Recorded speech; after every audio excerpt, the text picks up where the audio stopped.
convierte en una fuerza alternativa muy importante, empieza lo que conocemos todos, una época de represión que también tocó al municipio de Itagüí. Uno de nuestros dirigentes, Rodrigo Penagos, desapareció. Es uno de los dirigentes que hacen la gran lista de desaparecidos en Colombia. Otros, como Jairo Agudelo, que fue también muy importante en el Comité Cívico de los Barrios del Sur, tuvo que exiliarse con otros dirigentes. Aún Jairo Agudelo vive en Londres y fue uno de los dirigentes muy importantes de los paros cívicos de Itagüí. Bueno, el problema del agua en Itagüí. A mediados de la década de 1970, la comunidad de los barrios del sur del municipio de Itagüí inician una lucha por el derecho a disfrutar agua potable en sus propias casas. La escasez de agua no la sufría el sector industrial radicado desde las primeras décadas del siglo XX en el municipio y con tendencia al crecimiento, hasta el punto que se conocía, aún hoy se conoce, la municipalidad como ciudad industrial de Colombia. Las empresas usurpaban el agua de la ciudadanía con la complicidad de la clase política local y pensaban que compensaban esta situación degradante con la instalación de unas canillas públicas en las empresas Pilsen y Coltejer Sedeco. Los jóvenes del municipio de Itagüí se volvieron expertos manejando carros de balineras, carretas para transportar el agua. La estrecha relación del agua con los oficios tradicionales de la mujer en la época explica el protagonismo de las amas de casa, madres de familia en la dirección del movimiento cívico. Eran las mujeres las más afectadas por la incomodidad diaria para cumplir con eficiencia el trabajo en el hogar. Los jóvenes, hijos, sobrinos de estas mujeres aportaron dinamismo y acción en los paros cívicos. A partir de 1974 empieza en el barrio San Pío de Itagüí a tener vida un pequeño germen de movimiento cívico. Unas mujeres se reúnen en el año 74 y conforman un grupo, lo llaman La Pola, y van donde el alcalde, a los principales sindicatos de Itagüí, buscan apoyos en acciones comunales, y estas mujeres están denunciando la ausencia de agua en el municipio. Posteriormente aparece otro grupo cívico pequeño, se llamaba El Comunero, ellos tenían un boletincito, y luego un movimiento que ya fue más grande, más conocido y recordado seguramente por muchos de los que están acá, el movimiento Compita. Bueno, ellos son pequeños núcleos que son núcleos cívicos porque están por fuera de las acciones comunales. El grupo de mujeres de La Pola pues sí van posteriormente y se integran a la acción comunal, pero son intentos de una visión distinta a la presentada por las acciones comunales en ese momento, porque ya estas personas se meten a la acción comunal, sobre todo del barrio San Pío, y empiezan a desarrollar un trabajo distinto, más de lucha, más de memoriales, más de protesta en contra de eso que consideraban muy injusto y es la falta de agua potable en sus casas. La problemática del agua en el municipio de Itagüí la enfrenta la alcaldía en el año 1972, firmando un contrato con empresas públicas de Medellín por 54 millones para construir el acueducto en todo el municipio. Pero el avance no fue suficiente para llegar a los barrios del sur. Para noviembre de 1979 se realiza la inauguración de la segunda etapa del acueducto y alcantarillado, con la presencia del señor gobernador. En su discurso, el alcalde Arnulfo Correa Sevillano anuncia la futura firma de un contrato para culminar la etapa 3, 4 y 5, completándose la obra. Se calculaba la terminación de los trabajos totales para el mes de julio de 1981, con un costo de 300 millones de pesos. Informe de labores del alcalde 1979. Como era de esperarse, el anuncio del alcalde estaba muy lejos de la realidad. Ese mismo año, 1979, 9 juntas de acción comunal de los barrios del sur se reúnen, hacen una unidad de acción, crean el comité cívico y empiezan a buscar una solución más rápida del problema del agua, del acueducto y el alcantarillado en los barrios del sur. La alcaldía recibió a este grupo de las 9 acciones comunales y propuso un comité pro acueducto, con la presencia de algunos de los funcionarios de la administración. Se reporta que mejoró el abastecimiento de agua en los barrios del sur, porque algunas empresas como Metalcol y Del Maíz prestaron sus carros tanque para llevar agua a la comunidad. Pero eso generó luego un problema, porque se reportó que el agua llegaba a pequeñas empresas, se vendía el agua, llegaba a familias ligadas con la administración municipal, y todo eso generó también una protesta ciudadana para que se repartiera de mejor forma el agua. El comité de las 9 acciones comunales del sur solicitó el apoyo de Asocomunal. Asocomunal aparece en el año 1970, ya es la asociación de todas las acciones comunales de los municipios. Sin embargo, Asocomunal siempre tenía muy presente un temor, el temor del Estatuto de Seguridad del presidente Julio César Turbay Ayala. Por lo tanto, siempre recomendaba la lucha legal, la lucha de los memoriales, de las peticiones respetuosas, de la paciencia. La comunidad, por su parte, entiende que la lucha enmarcada en la legalidad se estaba agotando y se requería trascender a la lucha cívica. Entonces empieza la fase de la lucha cívica según la caracterización del jesuita Javier Giraldo, que me ha servido mucho para esta parte del trabajo que apenas está comenzando. Se pide un cabildo abierto. Esas 9 acciones comunales del municipio en la parte sur piden un cabildo abierto, nunca se concede, se hace una marcha, la marcha no es legal, no acepta el alcalde el permiso no da el permiso para la marcha, pero la gente la hace. Entonces ya hay una respuesta ya más de choque con esa política tan lenta de resolver el problema del agua, del alcantarillado en los barrios del sur. La exigencia de un cabildo abierto para comunicar directamente al Consejo Municipal la problemática del agua en los barrios del sur, y la decisión de orientar a la comunidad en la idea de no pagar el alza en las tarifas de los servicios, de un servicio que no tenían. Bueno, se me olvidó decirles de que en esa época también aparecen las nuevas tarifas de agua para todo el municipio de Itagüí. Entonces el comité cívico orienta a la comunidad del sur de que no deben de pagar ese incremento de un servicio que no les llegaba. Bueno, chocaba con el honorable consejo que inexplicablemente se le escondía a la comunidad, demostrando gran incapacidad, negligencia, poca preparación y los infaltables prejuicios que impedían en la mayoría de los ediles enfrentar directa y francamente a la comunidad para buscar una solución concertada, seria e inteligente a los problemas que generaba la lucha cívica local. Los concejales no entendieron la cualificación de la comunidad, que recogía 20 años de experiencias cívicas en todo el país. Vivieron y participaron en el paro del 14 de septiembre de 1977, cúspide de la protesta ciudadana en Colombia.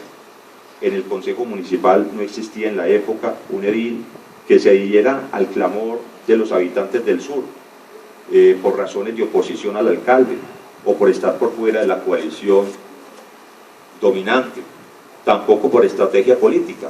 Todos por unanimidad eran temerosos de la orientación política del comité cívico y no se atrevían a disputar dicha influencia. En la asamblea comunitaria reunida el 1 de julio de 1980, en la sede del sindicato de Pilsen, por primera vez se habla de la propuesta de un paro cívico municipal, a pesar de la continua intimidación por parte de la administración municipal, que amenazaba a los dirigentes del movimiento cívico con el Estatuto de Seguridad, el estado de sitio, además de recordarles que vivían en una zona considerada por el Estado como roja. Bueno, a partir de este momento hay un interés en la prensa local por el problema de Itagüí. Aparecen reportajes en el periódico El Mundo, en Todelar, en Lo Bueno, Lo Malo y Lo Feo se convirtió en un tema recurrente, y en Caracol pues había una relación muy buena con una periodista, Catalina Jade, que dio mucho espacio.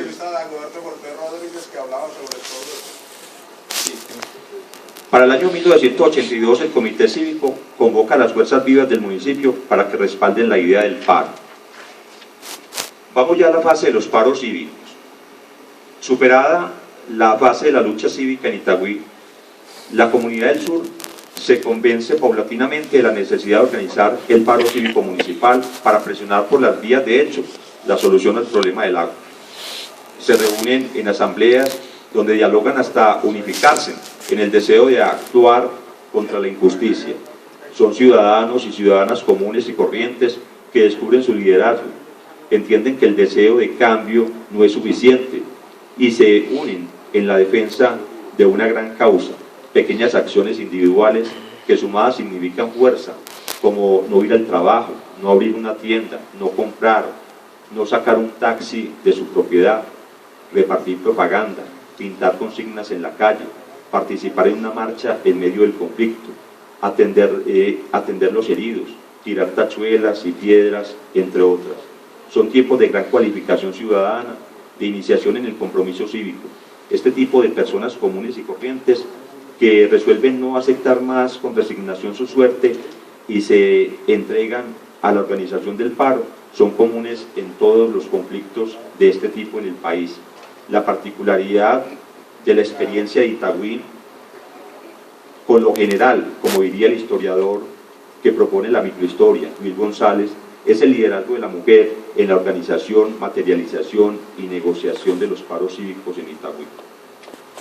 La Asamblea Ciudadana del 17 de octubre de 1982 es la encargada de la redacción y aprobación del pliego de peticiones de 8 puntos que van desde el reconocimiento del Comité Cívico como comisión negociadora, la solución parcial al acueducto, consistente en un empalme utilizando la tubería vieja a la segunda etapa de la obra 051, elaborada por empresas públicas en Medellín en ese momento en Itagüí, y otras reivindicaciones que van desde revisión de tarifas, pavimentación de vías, no represalias, entre otras.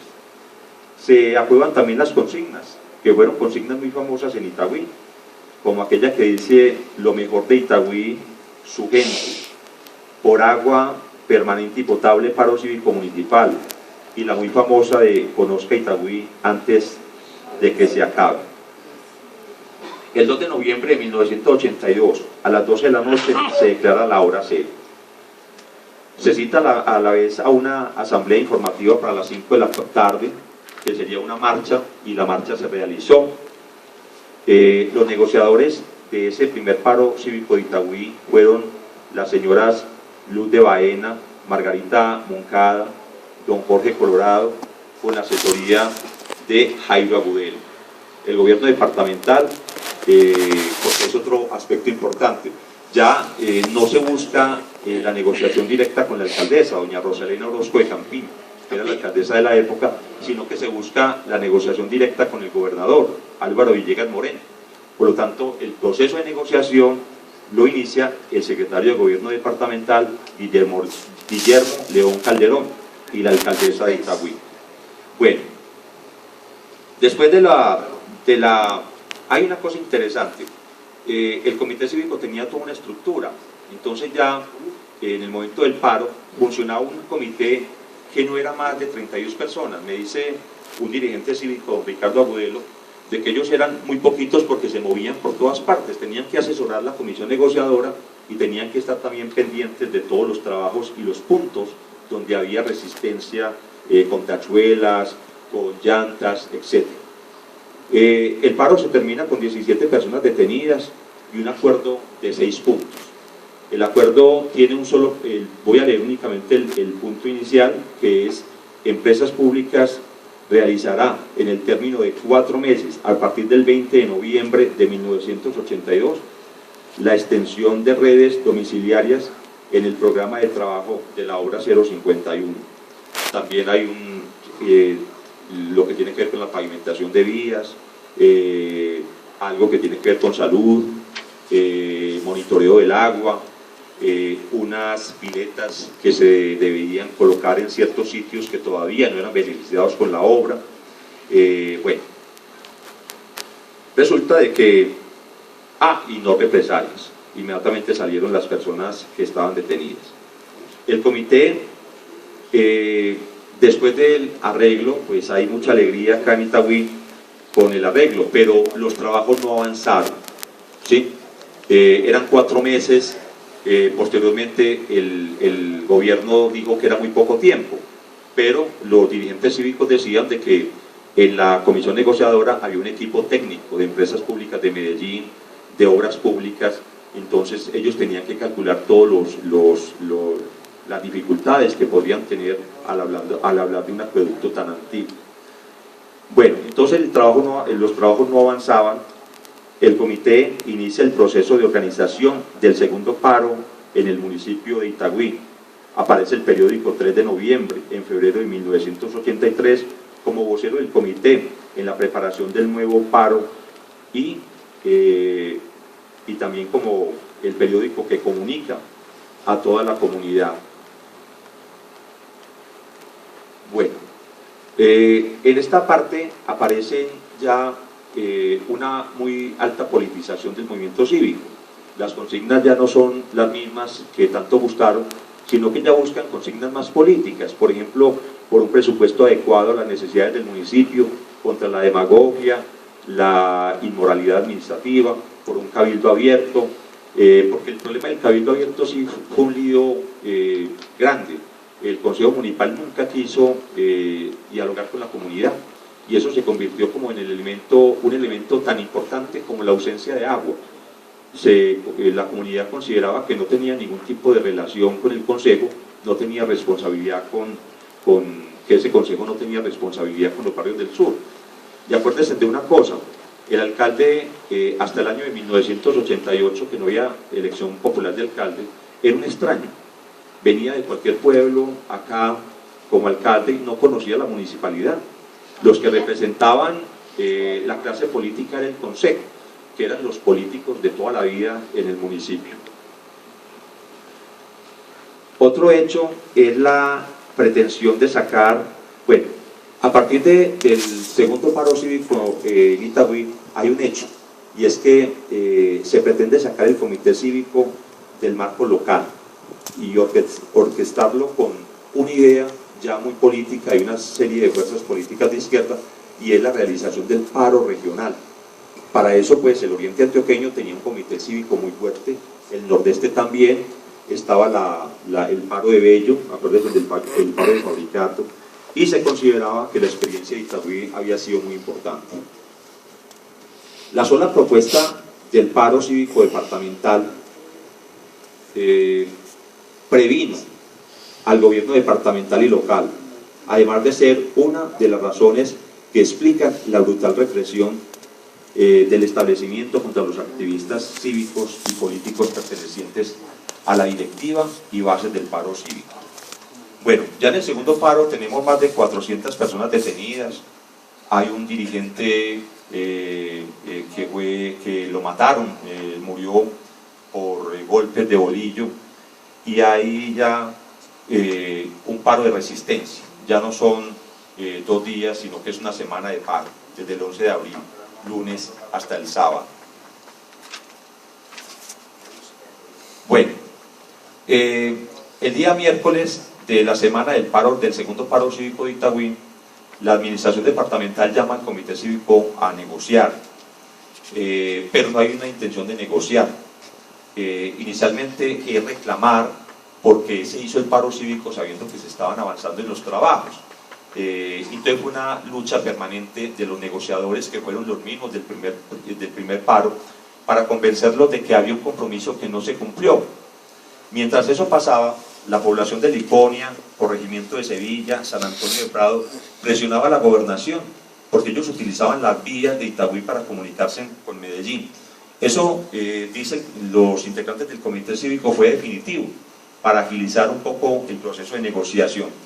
Ya la negociación termina con un acuerdo en los siguientes términos: acelerar los trabajos de extensión y conexión de redes de acueducto con un préstamo de 500 millones de pesos ya gestionado por el municipio, financiar buena parte del plan de pavimentación, reducir a 8.000 pesos el gravamen máximo de valorización para los más pobres, el cual podría pagarse por cuotas. Entonces ya a partir de este momento, pues, en Itagüí, a diferencia del primer paro, se toma como un numeral aparte la lucha contra valorización. En Itagüí eso ha sido muy importante, la lucha contra valorización en la época, en los primeros años de la década del 80. Se intentó organizar un tercer paro regional, aprovechando la fortaleza del movimiento cívico del oriente antioqueño. La decisión de apoyar un paro mucho más político que cívico dividió a la dirección del comité. En general, la represión por parte del Estado en el paro anterior atemorizaba a los cívicos, que además reconocían avances en las obras. La nueva correlación de fuerzas no favorecía la propuesta del paro regional, obligando la creación de la coordinadora Pro Paro Regional Capítulo Itagüí, cuyo dirigente principal fue Rodrigo Penagos, secuestrado y desaparecido el día 22 de junio de 1983. Para terminar, pues, otro logro del paro es un intangible, que es la defensa del derecho de asociación. Estábamos en vigencia de la Constitución de 1986,